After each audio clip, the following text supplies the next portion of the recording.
So now, after all the Marvel goodness, what is your Marvel story? Dun dun dun. I was I I think I was always like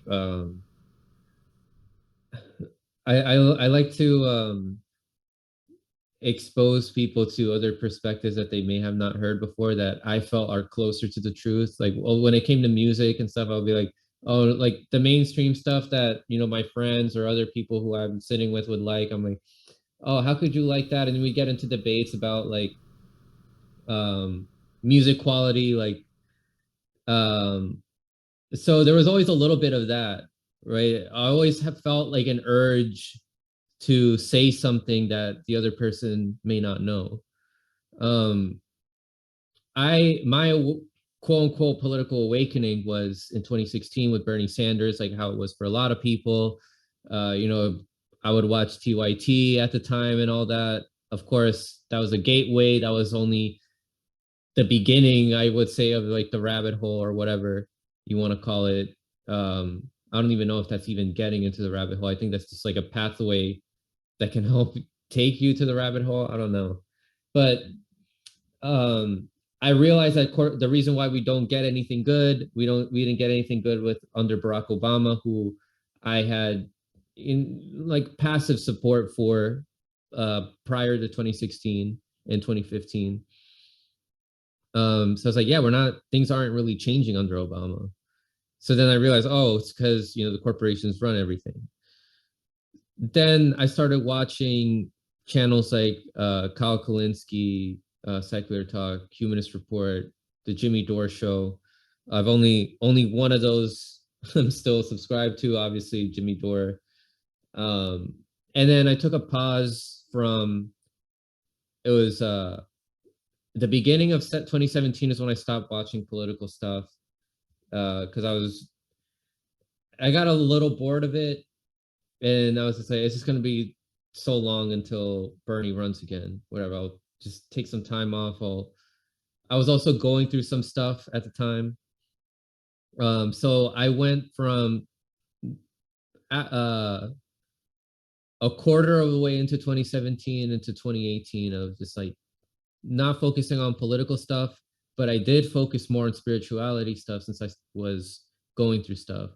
Then in 2018, I started listening to political stuff again. I found the people who I work with now in the MCSC network. I found Nico House. I found the Convo Couch. I started listening to Jimmy Dore again. I started listening to at the time like Graham Elwood. Um, and so I started discovering more things. I started reading more, and I was still seeing people that either didn't care enough about what was going on, or people that were still supporting all these corporate candidates, like Pete Buttigieg and all those people. Um, and I also saw a lot of infighting, with the Bernie and Tulsi crowd. And I thought there's not enough people that are trying to unite these two factions enough. And the way that you can unite these factions is by sticking to objective information.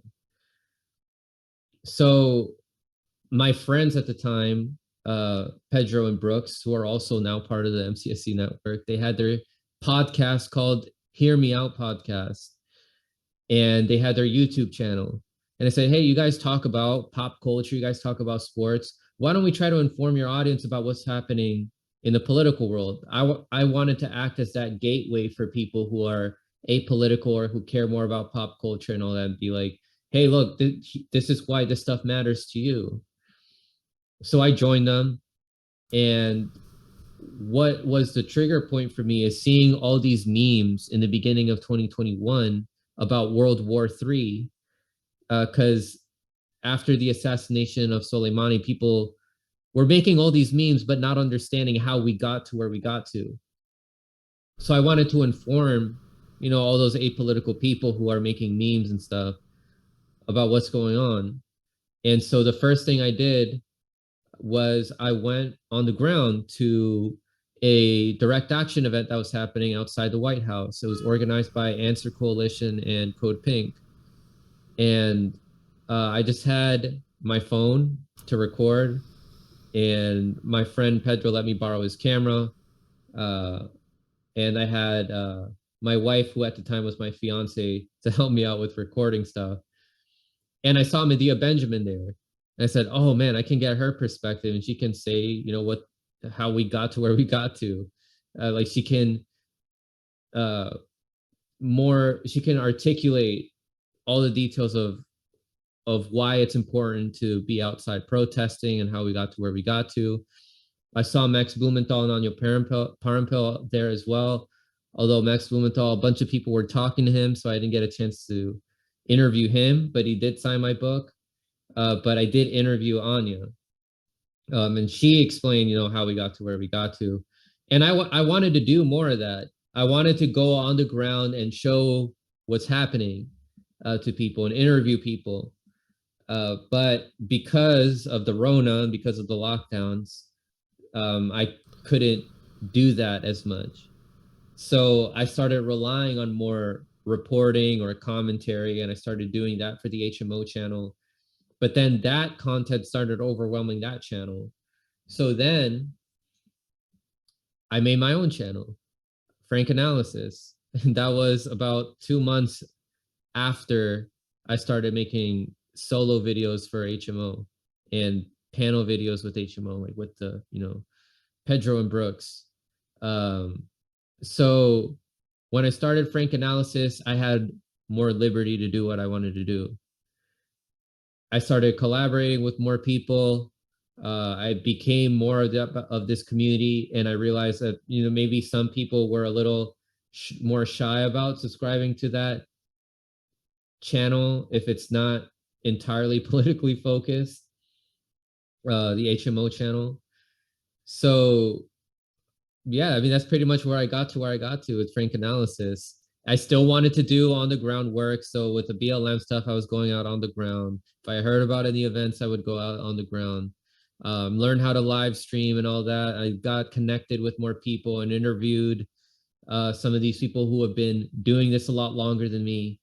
And just gradually, the channel just kept growing, and we're still growing despite all the obstacles, all the censorship, the demonetization. Uh, That I was YouTube only monetized for suppression like too, yeah. I was only monetized for like not even 2 months, but regardless, we're still gonna push. I get a warning, I get demonetized, I get a strike, whatever. I'm still gonna keep pushing.